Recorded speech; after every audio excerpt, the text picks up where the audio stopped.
இன்னைக்கு ஒரு நெல்லு வந்து நம்ம மண்ணுல போடுறோம் அப்படின்னா அதுக்கு நீர் ஊத்துனா என்ன வேணும்?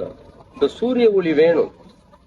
அந்த ஒளி இல்லாம நீங்களும் வாழ முடியாது, நானும் வாழ முடியாது. குழந்தை பிறந்த உடனேயே வந்து தன்னுடைய குழந்தைய வந்து சூரியன்ட்ட தான் கொண்டு போய் போடுறாங்க. ஏன் அப்படின்னா கண்ணுக்கான, உடம்புக்கான, தோலுக்கான, உடல் உறுப்புகளுக்கான அத்தனை வைட்டமின் எங்க இருந்து நம்மளுக்கு கிடைக்குது அப்படின்னா அந்த சூரிய ஒளியில இருந்துதான். முதல்ல தெரிஞ்சுக்கணும். உயிர் உற்பத்தி ஆகுறதே எதுல இருந்துன்னா சூரிய ஒளியில இருந்தான்.